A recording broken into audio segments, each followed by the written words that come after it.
नमस्कार दोस्तों। आधुनिक भारत के इतिहास में आज हमारा ये अगला लेक्चर है।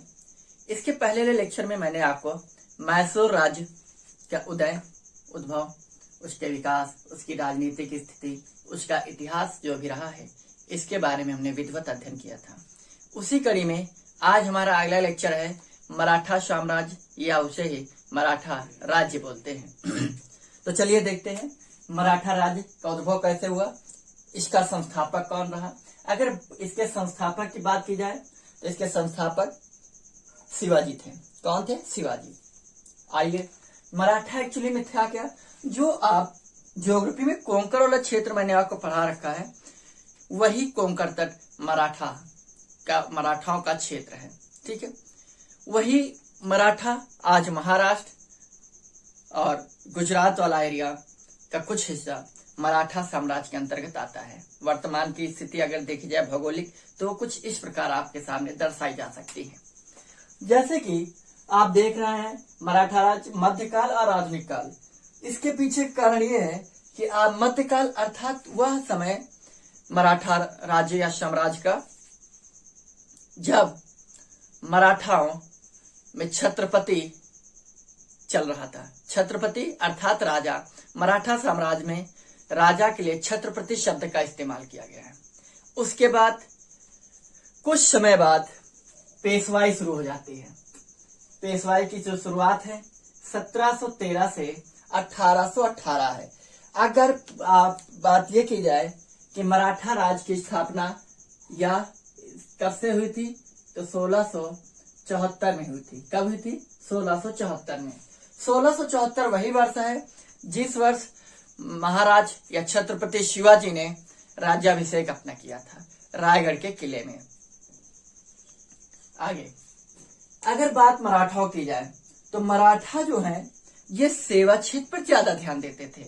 उसके पीछे मैंने आपको बताया कि कोंकण वाला एरिया, ये वाला एरिया है। तो ये जो एरिया है तो तटीय एरिया है प्लस पठारी एरिया है। छोटे मोटे टीले पठार पाए जाते हैं, जिसकी वजह से यहाँ की भूमि कृषि योग्य नहीं है। कृषि योग्य न होने के लिए, जीवन यापन करने के लिए आपको कुछ ना कुछ तो करना पड़ेगा। इसलिए जो मराठा थे वो काफी शक्तिशाली थे युद्ध तो करने में, इसलिए ये सैन्य सेवा देते थे। सैन्य सेवा ये मुख्यतः प्रायद्वीपीय भारत दक्कन प्रांत के 5 राज्यों में देते थे। बीदर, बरार, बीजापुर, गोलकुंडा और अहमदनगर, इन 5 प्रांतों में ये अपनी सैन्य सेवाएं दिया करते थे। लेकिन आगे चलकर जब इनका विस्तार होने लगेगा मराठाओं का, तो ये अपने विस्तार के लिए इन्हीं 5 प्रांतों को पे कब्जा करने लगेंगे। ठीक है, उसके बाद इनकी शक्ति, इनकी समृद्धि, इनके भौगोलिक क्षेत्र बढ़ने लगेगा, तो इनका अधिकार क्षेत्र ये फिर मुगलों को खलने लगेंगे। तो इस प्रकार से इनका युद्ध मुख्यतः त्रिपक्षीय युद्ध यहाँ चलता है मराठाओं से। त्रिपक्षी, एक तरफ मराठा, एक तरफ उत्तर में मुगल, दक्षिण में 2 प्रमुख शक्तियां जो एक उभर रही है मराठा, दूसरी एक जो है वो है आपकी बीजापुर और गोलकुंडा की प्रमुख शक्तियां थे। इतनी बात समझ में आया आपकी? बात अगर मराठा राज्य की जाए, पहले ये कुछ प्रमुख शासक आप देख लीजिए। ये क्रम जरूर आपको पता नहीं था, क्योंकि कभी ज्यादातर आयोग क्या कर रहा है, शासकों को क्रमशः पूछ रहा है कि निम्नलिखित शासकों को उनके कालक्रम के अनुसार व्यवस्थित कीजिए। ठीक है, तो आइए, जो छत्रपति रहे हैं, तो छत्रपति मुख्यतः 5 रहे हैं। छत्रपतियों का कार्यकाल जो है 1674 से 1713 तक रहा है। लेकिन अंततः अंतिम जो छत्रपति साहू जी थे, उनका कार्यकाल 1707 से 1748 तक था। तो पहले छत्रपति शिवाजी थे जिन्होंने छत्रपति की शुरुआत की थी, अर्थात मराठा साम्राज्य की स्थापना की थी। तो उन्होंने जो पदवी धारण की थी राजा के समतुल्य, वो छत्रपति की थी। तो शिवाजी का कार्यकाल 1627 से 1680 है। कितना है? 1627, अर्थात इनका जन्म 1627 में हुआ था। लेकिन अगर पूछा जाए कि ये छत्रपति कब से कब तक रहे हैं, तो शिवाजी एक्चुअली में जो छत्रपति रहे हैं वो रहे हैं 1674 से 1680। क्लियर? आगे दूसरे छत्रपति संभाजी थे, इनके पुत्र थे। इनके 3 पत्नियां थी। उन 3 पत्नियों में से संभाजी जीजाबाई के पुत्र थे। उसके बाद दूसरी पत्नी थी, उनसे राजाराम थे, अर्थात संभाजी की मृत्यु 1680 से 1689 तक संभाजी का कार्यकाल था और 1689 में संभाजी की मृत्यु हो जाती है। उसके उपरांत अगले छत्रपति राजाराम बनते हैं। ठीक है, उसके बाद बात की जाए तो राजाराम का जो कार्यकाल है 1689 से 1700 तक था। तो 1700 तक था राजाराम का। फिर उसके बाद शिवाजी द्वितीय का कार्यकाल, इनका जो कार्यकाल है इनकी मां के संरक्षण में, ताराबाई के संरक्षण में चलता है। फिर उसके बाद साहू वही संभाजी के पुत्र हैं और साहू जो है एक्चुअली में औरंगजेब इनको अपने साथ, इनको और इनकी मां को अपने साथ लेकर चला जाता है दिल्ली और इन्हें बंदी बना लेता है, जिसकी वजह से 1707 में औरंगजेब की जब मृत्यु हो जाती है, उसके उपरांत जब साहू बाहर आते हैं तो साहू और शिवाजी द्वितीय की माता ताराबाई के मध्य युद्ध होता है, जिसे खेड़ा का युद्ध बोलते हैं 1707 में। उसके उपरांत साहू की जीत होती है। उस साहू के विजय उपरांत साहू अगले छत्रपति बनते हैं 1707 से 1728 तक। इस प्रकार सबसे लंबे समय तक छत्रपति के रूप में जिसका शासन काल रहा है, जिसका समय रहा है, वो है साहू। इतनी बात समझ आई। साहू ने ही, जब साहू को ये लगा कि अब मैं इनकी शक्तियां थोड़ा कमजोर होने लगी, तो इन्होंने अपने सेनापति को पेशवा पद देना शुरू कर दिया। पेशवा यानी राजा के पास सबसे प्रमुख पद था। ठीक है, तो पेशवाओं में अगर बात की जाए तो 7 प्रमुख पेशवा हुए हैं मराठा साम्राज्य में। पहले पेशवा है Balaji Vishwanath. Most important point है, जितना ये नहीं पूछता है कि पहले छत्रपति कौन है, उससे ज्यादा क्वेश्चन है पूछता है कि पहले पेशवा कौन थे। तो पहले पेशवा बालाजी विश्वनाथ थे, जिनका कार्यकाल 1713 से 1719 तक था। बालाजी विश्वनाथ का कार्यकाल जो है मतलब पहले पेशवा है, और इन्होंने ही, अब पेशवा मतलब छत्रपति सिर्फ बैठेगा, ऑर्डर करेगा, लेकिन पूरे शासन प्रशासन की प्रणाली, कार्य संचालन का सारा सिस्टम पेशवा देखेगा।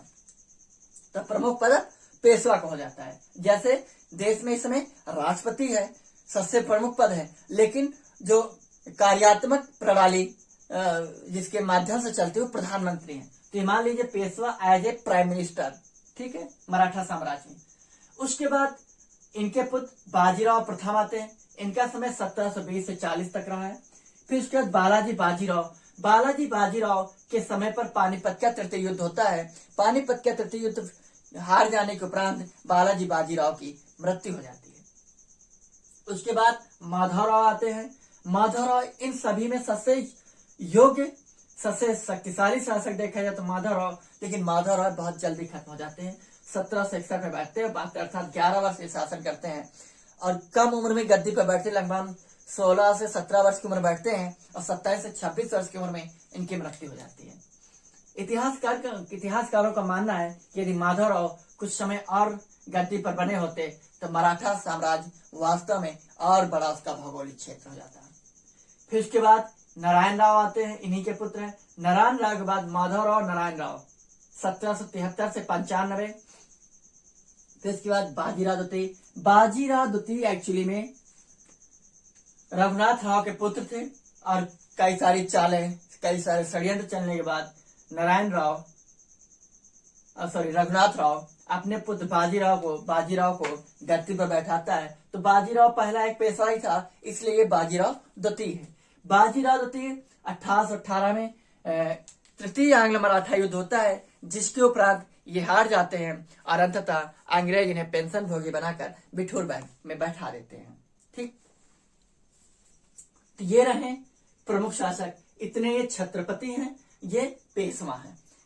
तो छत्रपतियों के बाद पेशवा शुरू होंगे, इसलिए 7, 5, 12 टोटल 12 मराठा शासकों के बारे में हमें पढ़ना है, जिनमें से 5 छत्रपति हैं और बाकी के बचे 7 पेशवा हैं।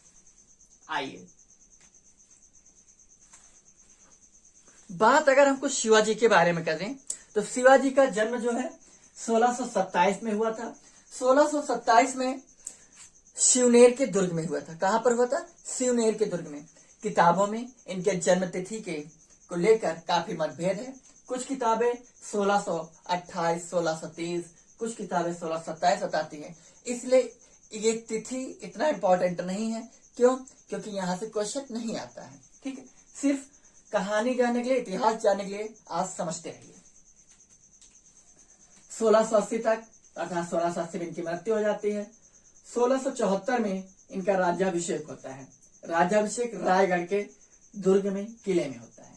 ठीक, इनके पिताजी का नाम है शाहजी भोसले। क्या नाम है? शाहजी भोसले। इनके पिताजी पूना के जागीरदार थे। कहाँ थे? पूना के जागीरदार थे और पूना के पेशवा होंगे। आगे पूना के पेशवा तैयार होंगे और आपस में, क्योंकि मराठा साम्राज्य माधवराय नारायण राव के समय से ही मराठा राज्य 5 शक्तियों में विभाजित हो जाएगा। ठीक, आगे पिता शाहजी भोसले जो कि पूना के जागीरदार थे। इनकी माँ जीजाबाई थी। कौन थी? जीजाबाई। और मराठा साम्राज्य का सिद्धांत सबसे पहले शिवाजी ने दिया था। किसने दिया था? शिवाजी, छत्रपति शिवाजी ने दिया था। उसके बाद इनके जो गुरु थे रामदास। लेकिन इनका जो संरक्षण इनके दादा कोणदेव के नेतृत्व में हुआ है। अर्थात इनके जो प्राथमिक गुरु रहे हैं, इनके दादा है कोणदेव, इनकी माँ जीजाबाई। उसके बाद गुरु रामदास का इनके जीवन में आगमन होता है और रामदास से शिक्षा ग्रहण करते हैं। जैसा कि मैंने बता रखा है, इनका राज्याभिषेक 1674 में रायगढ़ के दुर्ग में हुआ था और इनका राज्याभिषेक काशी के प्रसिद्ध विद्वान पंडित गंगा भट्ट के द्वारा कराया गया था। इन्हें जब इनका राज्याभिषेक हुआ तो राजा की उपाधि के रूप में छत्रपति की उपाधि से नवाजा गए हैं। किसी की? कौन सी उपाधि? छत्रपति की। बीजापुर है। बीजापुर में उस समय आदिल शाही वंश का शासक आदिल शाह था। यूसुफ आदिल शाह। यूसुफ आदिल शाह था। बीजापुर में इस समय आदिल शाही वंश चल रहा है। तो आदिल शाही वंश का जो शासक है यूसुफ आदिल शाह है। इसकी कहानी अभी आगे मिलेगी, हम आपको बताते रहेंगे। अब इधर पश्चिम भारत की तरफ से, पश्चिम तट की तरफ से मराठा शक्ति उभर कर आ रही है। दक्षिण भारत में प्रायद्वीपीय भारत की बात करें तो बीजापुर, गोलकुंडा, ये एक्चुअली में आपस में लड़ते तो रहते थे, जैसे मैंने पिछले लेक्चर में आपको बताया था। लेकिन ये दूसरे से लड़ने के लिए एकजुट हो जाते थे, संयुक्त रूप से लड़ते थे। उसके बाद उत्तर में दिल्ली में बैठी हुई एक प्रमुख शक्ति थी मुगल। कौन है? मुगल। क्लियर? इनके बीच त्रिकोणीय संघर्ष होता रहता था। लेकिन इस त्रिकोणीय संघर्ष में किसी का धार्मिक हित नहीं था, सभी का अपना अपना राजनैतिक हित था। क्या था? राजनैतिक हित था। लेकिन मुगल का पतन होगा, बीजापुर, गोलकुंडा का पतन होगा, लेकिन मराठाओं का यहाँ पर उदय होगा। किसका होगा? मराठाओं का यहाँ पर उदय होगा। और काफी लंबे समय तक शिवाजी एक शासक के रूप में मराठा साम्राज्य में काम करते हैं। ठीक है, एक शासक के रूप में। लेकिन जब उन्हें मुगल बहुत ज्यादा परेशान करने लगते हैं, औरंगजेब वगैरह, तो फिर उन्हें लगता है कि नहीं, अब मुझे एक प्रमुख पद धारण करना चाहिए, सिर्फ एक शासक के रूप में काम करते नहीं रहना है। तो इसलिए फिर अंततः वे परेशान होकर 1674 में अपना राज्याभिषेक कराते हैं और राजा के रूप में छत्रपति का उपाधि धारण कर गद्दी पर बैठते हैं। कौन? शिवाजी, छत्रपति शिवाजी। शिवाजी के कुछ प्रमुख अभियान हैं, इनका क्रम से याद कर लीजिएगा। 1643, कब? 1643 में शिवाजी ने सिंहगढ़ के किले को जीत लिया था।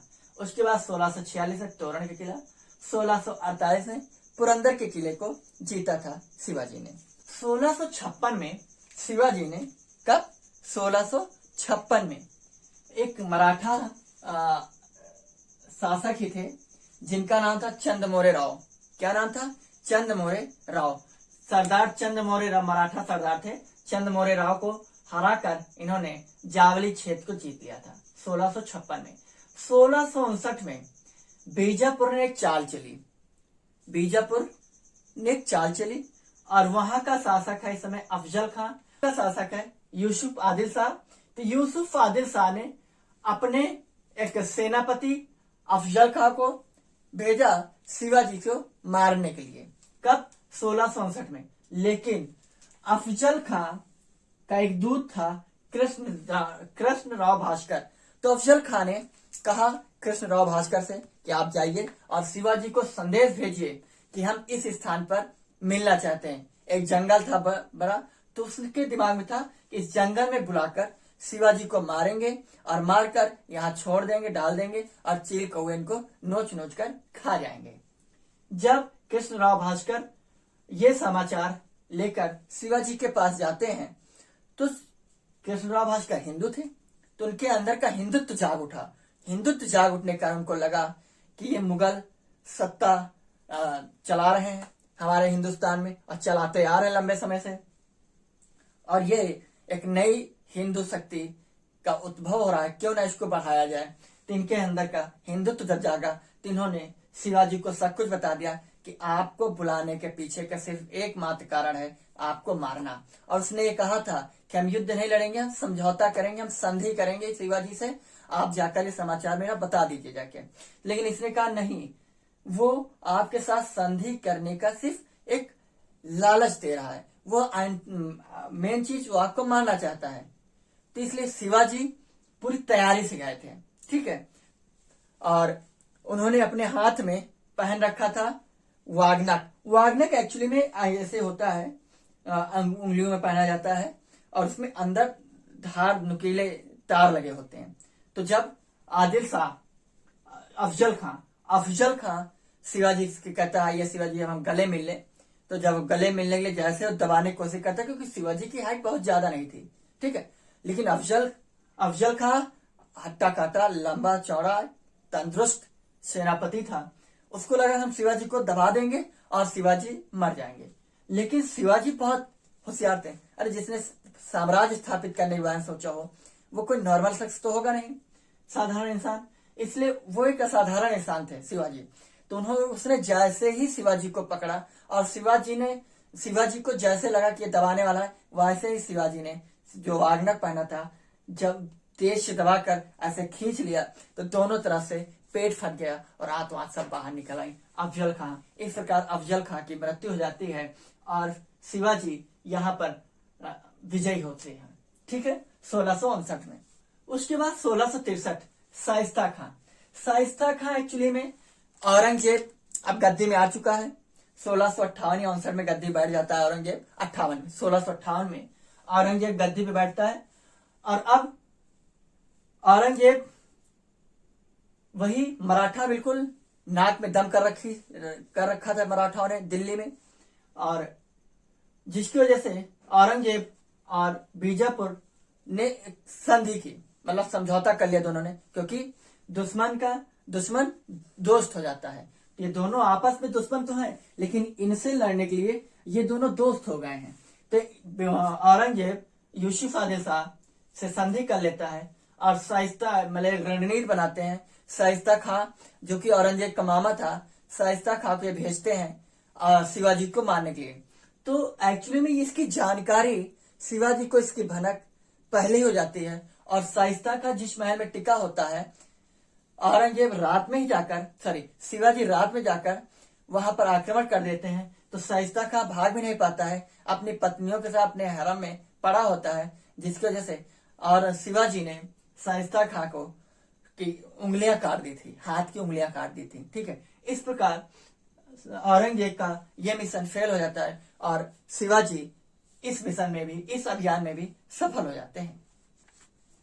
17वीं शताब्दी की अगर बात की जाए तो 17वीं शताब्दी में सूरत व्यापार का एक प्रमुख केंद्र था। कौन सा? सूरत। क्योंकि अब आप देखिए, अब अंग्रेज आ चुके हैं और इस समय अंग्रेजों में प्रतिद्वंदता छिड़ी हुई है, ठीक है, जिसकी वजह से पुर्तगाल, ब्रिटिशर्स, ठीक है, अंग्रेज और फ्रांसीसी, ये सभी एक दूसरे से को पछाड़ने में लगे हुए हैं। 1664 की बात की जाए तो 1664 में शिवाजी ने सूरत पर हमला करके यहाँ पर एक अच्छी खासी मात्रा में धन को लूट लिया था, इकट्ठा कर लिया था। ठीक है, क्योंकि मराठाओं का काम था लूटना, लूटपाट करना, इसलिए जो मराठा शक्ति है ना वो ज्यादा दिन तक टिक नहीं पाई, क्योंकि इनका मुख्य जीवन यापन करने का जो साधन था वो लूटपाट था, जिसकी वजह से इतिहासकार कहते हैं यदि आप किसी का अहित सोचेंगे, किसी को लूटपाट करेंगे तो आपके लिए दुआएं नहीं, आपके लिए लोगों की बददुआएं मिलेंगी, जिसकी वजह से आपका उत्थान तो होगा लेकिन उस उत्थान जो होगा वो लंबे समय तक, ज्यादा समय तक टिकाऊ नहीं रह पाएगा। ठीक है, बेशक शिवाजी ने मराठा साम्राज्य का उत्थान कर लिया था। तो इस प्रकार 1664 में सूरत पर हमला किया, और यह डेट बहुत पूछता है कि सूरत पर हमला या सूरत पे हमला या सूरत के व्यापारिक केंद्र जो था उसको कब लूटा था शिवाजी ने, मराठाओं ने, तो 1664 में। उसके बाद 1665 में एक ट्विस्ट आता है। ट्विस्ट यह आता है जब औरंगजेब को लगता है कि फाइनली अंततः अब हम मराठाओं से जीत नहीं सकते हैं, तो उन्हें संधि के लिए प्रस्ताव भेजें। तो संधि करने के लिए पुरंदर की संधि होती है, इस 1665 में होती है। डेट जरूर याद रखिएगा। इसके 100 वर्ष पहले, इसके जस्ट 100 वर्ष पहले अर्थात 1565 में तालीकोटे या राक्षस तरांगणी की, तो मैंने आपको बताया था। ठीक है, उसके 100 वर्ष बाद 1665 में पुरंदर की संधि हो रही। ये पुरंदर की संधि दो लोगों के बीच में, औरंगजेब के मुगलों की तरफ से जय सिंह, आमिर शासक जय सिंह और शिवाजी के मध्य होती है। इस संधि में शिवाजी हार जाते हैं, संधि में हार जाते हैं। रीजन, क्योंकि इस समय शिवाजी के पास 35 किलो में इनका वर्चस्व रहता है। 35 किले इनके अंडर में होते हैं, इनके अंदर में। ठीक है, 35 में 23 किले इन्हें मुगलों को देना पड़ता है, और एक किले की कीमत उस समय 4 लाख होड़ थी। शिवाजी की अर्थात मराठाओं की जो मुद्रा थी वो होड़ थी। ठीक, और इनके अपने पुत्र संभाजी को इन्हें मनसब, मतलब औरंगजेब के दरबार में मनसबदार के रूप में छोड़ना पड़ता है, और औरंगजेब ने संभाजी को पाहजारी की मनसबदारी नियुक्त की थी। मनसबदारी मतलब राजा की, मतलब जमींदार। 500 से लेकर 5000 तक मनसबदारी होती थी। सबसे बड़ी जो मनसबदारी होती थी 5000 की होती थी।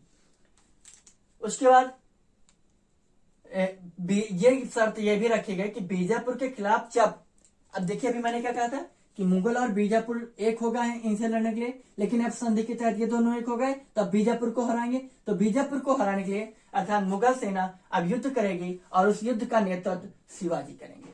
कौन करेंगे? शिवाजी।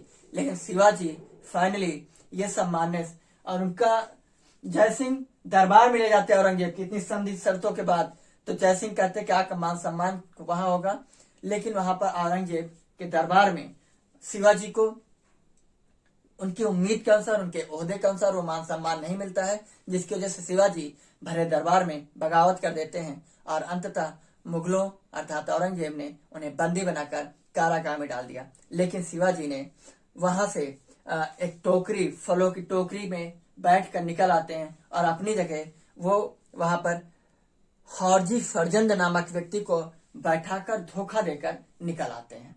इस प्रकार आप जब निकल आते हैं तो उन्हें लगता है कि अच्छा मैं एक राजा नहीं हूं, सिर्फ राजा की पदवी नहीं ली, इसलिए औरंगजेब ने मेरा अपना अपमान किया है। तो 1674 में, तब 1674 में शिवाजी का अपना राज्याभिषेक कराते हैं और छत्रपति की उपाधि धारण करते हैं। इतनी बात समझ में आई? आगे, लेकिन अब राजा बन गए हैं, मराठा साम्राज्य के संस्थापक हो गए हैं, एक नई उसको साम्राज्य का रूप देना है, इसलिए उसको चलाने के लिए कुछ व्यवस्थाएं होती हैं। व्यवस्थाएं यानी राजस्व कहाँ से आएगा, राजस्व का सिस्टम अपनाया गया। फिर उसके बाद एक अपना मंत्रिमंडल हो राजा को सलाह देने के लिए, उस पूरा कार्य प्रणाली को चलाने के लिए। इसलिए अष्टप्रधान एक मंत्रिमंडल, छत्रपति की सहायता के लिए अष्टमंडल का गठन किया गया। अष्टमंडल मतलब शिवाजी के दरबार में अष्टमंडल थे, मुगलों के दरबार, अकबर के दरबार में 9 रत्न थे, अर्थात उनके दरबार में कैबिनेट जो थी अकबर की, वहां 9 रत्न था, 9 चुनिंदा मंत्रियों की एक कैबिनेट थी। शिवाजी के दरबार में अष्टप्रधान बोला गया, अर्थात 8 चुनिंदा लोगों का कैबिनेट था, मंडल था। ठीक है, इसमें सारे पदाधिकारी, प्रमुख पदाधिकारी होते थे। जो राजस्व था, इसमें दो प्रकार के कर वसूले जाते थे, एक चौथ कर, दूसरा सरदेशमुखी कर। सरदेशमुख कर जो था, ये जो मराठा साम्राज्य जो जमींदार थे उनसे वसूला जाता था। और चौथ जो था, मराठा साम्राज्य के आसपास के जो भी राज्य थे, प्रांत थे, अपनी रक्षा के लिए उनसे चौथ वसूला जाता था। अगर आप अपनी रक्षा चाहते हैं तो आप अपने पड़ोसी राज्यों से उपज का 1/4 उनसे कर वसूला जाता था। चौथ यानी 1/4। सरदेशमुख मराठा साम्राज्य में रहने वाले जो जमींदार थे, लैंडलॉर्ड थे, उनसे लिया जाता था। पेशवा प्रमुख पद था। ठीक है, अर्थात वर्तमान में प्रधानमंत्री का जो पद है वो पेशवा का पद है। अमात्य, अमात्य वित्त मंत्री, फाइनेंस मिनिस्टर का पद यानी वित्त मंत्री का जो पद है वो अमात्य कहलाता था। सुमंत फॉरेन मिनिस्टर, विदेश मंत्री जो है वो सुमंत था। यानी कि पेशवा का पद पीएम, अमात्य फाइनेंस मिनिस्टर, और सुमंत जो है एक्चुअली में यह है फॉरेन मिनिस्टर। ठीक है, फॉरेन मिनिस्टर। और उसके बाद अगला पद है वाकिया नवीश। वाकिया नवीश का काम क्या है? वाकिया नवीश का काम है प्रतिदिन के काम का जो भी शासन प्रशासन व्यवस्था है, प्रतिदिन का लेखा जोखा वाकिया नवीश, अर्थात इसको वर्तमान में आप होम मिनिस्टर के पद बोल सकते हैं। होम मिनिस्टर का पद वाकिया नवीश था। चिटनिस राजकीय पत्रकार, कौन था? चिटनिस राजकीय पत्रकार था, राजकीय पत्रकार था। ठीक है, और सरे नौबत सेनापति था। कौन था सरे नौबत? सेनापति। सरे नौबत जो था वो था सेनापति। उसके बाद अगला जो पद है वो है पंडित राव। पंडित राव ने जो अनुदान दान वगैरह देते थे। और न्यायाधीश यानी कि जज। तो ये कुछ प्रमुख पद थे। तो 8 पद थे, 1 2 3 4 5 6 और एक कौन है? पंडित राव, दूसरा न्यायाधीश। ये टोटल 8 पद होते थे। तो इनमें ये पूछ लिया जाता है अमात्य कौन था? तो अमात्य फॉरेन मिनिस्टर, फाइनेंस मिनिस्टर था। सुमंत फॉरेन मिनिस्टर यानी विदेश मंत्री था। वाकिया नवीश होम मिनिस्टर था। क्वेश्चन पूछता वाकिया नवीश का कार्य क्या था? तो वाकिया नवीश का काम था दरबार की प्रतिदिन की कार्रवाई का लेखा जोखा या देखना सुनना। ठीक है। चिटनिस क्या था? राजकीय पत्रकार था। और सरे नौबत कौन था? सेनापति था। क्लियर? पेशवा प्रधानमंत्री था। अमात्य फाइनेंस मिनिस्टर था। तो ये रहा शिवाजी। आप आगे लेक्चर में इन सभी शासकों के बारे में, जो छत्रपति हैं और पेशवा, इनके बारे में अध्ययन करेंगे। तो आज के लेक्चर कैसा लगा आपको? प्लीज कमेंट के माध्यम से आप जरूर बताएं। और आज का बहुत बहुत धन्यवाद। Thank you. जय हिंद, जय भारत।